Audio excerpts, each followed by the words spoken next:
সরণিকা উচ্চ বিদ্যাপীঠ কসবা ব্রাহ্মণবাড়িয়া। আজকে আমাদের আয়োজন সূর্য, পৃথিবী ও চাঁদের মডেল উপস্থাপন। বিগত ক্লাসে এই সম্বন্ধে তোমাদের বিশেষভাবে আলোচনা করছিলাম। আজকে তোমরা সূর্য, পৃথিবী, চাঁদের মডেল এগুলো উপস্থাপন করবে এবং তোমাদের শিক্ষার্থী ভাই বন্ধুদের একটু ভালো করে বুঝে দেবে এবং তাদেরকে আনন্দ উপভোগ করার জন্য। প্রথমে উপস্থাপন করবে ওয়ালিদ খান সাকিন, অষ্টম শ্রেণী, রোল নং 1। আসসালামু আলাইকুম, আমার নাম মোহাম্মদ ওয়ালিদ খান সাকিন। আমার স্কুলের নাম শহীদ সরণিকা উচ্চ বিদ্যাপীঠ হাজিপুর। আমি অষ্টম শ্রেণীর একজন শিক্ষার্থী। প্রিয় শিক্ষার্থী ভাই বোনেরা, গত ক্লাসে আমরা সূর্য, পৃথিবী, চাঁদের সম্পর্কে জেনেছি। আজকে আমরা তা বাস্তবে দেখব, কিভাবে সূর্য, পৃথিবী, চাঁদ ঘূর্ণন করে এবং কিভাবে আমাদের দিন এবং রাত হয়।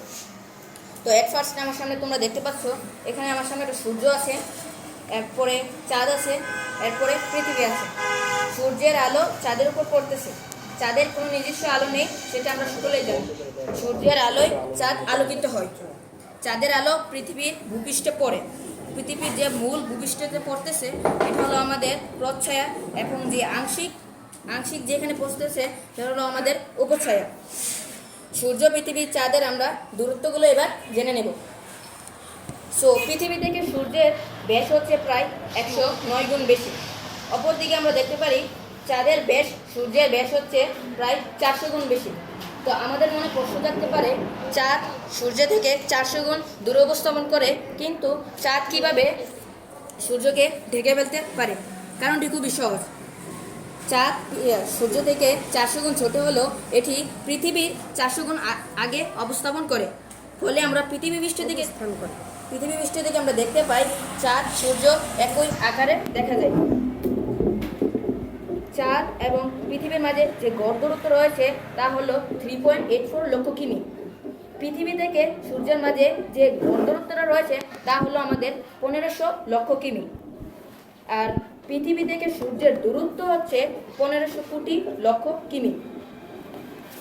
তো আমরা এরপরে দেখতে পারি, আমরা সকলেই শুনে থাকি পৃথিবীতে সূর্যগ্রহণ এবং চন্দ্রগ্রহণ হয়, কিন্তু সেটা কিভাবে হয় তা আমরা জানি না। আজকে আমরা দেখব কিভাবে সূর্যগ্রহণ এবং চন্দ্রগ্রহণ হয়। আমরা এটা সকলেই জানি, চাঁদ পৃথিবীকে প্রদক্ষিণ করে আর পৃথিবী সূর্যকে প্রদক্ষিণ করে। চাঁদ পৃথিবীকে প্রদক্ষিণ করার সময় ঠিক এমন অবস্থায় চলে আসে, পৃথিবী ও সূর্যের মাঝে চাঁদ অবস্থাপন করে। ফলে সূর্যের আলো পৃথিবীতে আসতে বাধা দেয়, অর্থাৎ চাঁদের আলো পৃথিবীর ভূপৃষ্ঠে কিছু অংশে পড়ে, তখন সেখানে সূর্যগ্রহণ হয়। সূর্যগ্রহণ 4 প্রকার: আংশিক সূর্যগ্রহণ, পূর্ণগ্রাস সূর্যগ্রহণ, বলয় সূর্যগ্রহণ, হাইব্রিড সূর্যগ্রহণ। এরপর আমরা দেখতে পারি চন্দ্রগ্রহণ কিভাবে হয়। চাঁদ পৃথিবীকে প্রদক্ষিণ করার সময় ঠিক এমন অবস্থায় চলে আসে, সূর্য এবং চাঁদের মাঝামাঝি এসে পড়ে পৃথিবী। চন্দ্রগ্রহণের সময় সূর্য, পৃথিবী, চাঁদ একই সরলরেখায় থাকে, ফলে সূর্যের আলো চাঁদের উপরে পড়ে না। পৃথিবীর কিছু আলো চাঁদের উপর পড়ে, তখন সেখানে চন্দ্রগ্রহণ হয়। আর চাঁদ গোলাকার নয়, চাঁদ হলো কিছু উপবৃত্তাকার। আসসালামু আলাইকুম। এই পর্যন্ত আমাদের চাঁদ ও সূর্য, পৃথিবীর মডেল সুন্দর উপস্থাপন করার জন্য। যে তুমি দেখতেছো, চাঁদে কি সবসময় কি সূর্যের আলো পাওয়া যায়? সূর্যের আলো কি সবসময় পাওয়া যায়? না, পাওয়া যায় না। সূর্যের কি নিজস্ব আলো আছে? হ্যাঁ, সূর্যের নিজস্ব আলো আছে। চাঁদের নিজস্ব আলো নেই। নিজস্ব নেই। আলো নেই। তাহলে চাঁদ আমরা রাতের বেলা আমরা চাঁদে আলোকিত দেখি কিভাবে? রাতের বেলা চাঁদ ঘূর্ণন করার সময় সূর্যের আলো যে অংশে পড়ে সেই অংশ চাঁদটা কি আলোকিত হয়। যে অংশে আলো পড়ে সেই অংশে কি দিন, আর যেখানে কি আলো পড়ে না সেই অঞ্চলে কি রাত। এভাবে আমাদের কি পর্যায়ক্রমে আইনি গতি বার্ষিক গতির কারণে আমাদের দিন রাত হয়, এবং বার্ষিক গতির কারণে আমাদের পূর্ণ এক বছর একটি। ঠিক আছে, ধন্যবাদ তোমাদের উপস্থাপন করার জন্য, আমাদের ক্লাসটা উপভোগ করার জন্য সকলে ধন্যবাদ।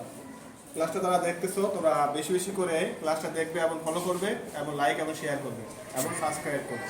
ধন্যবাদ সবাইকে।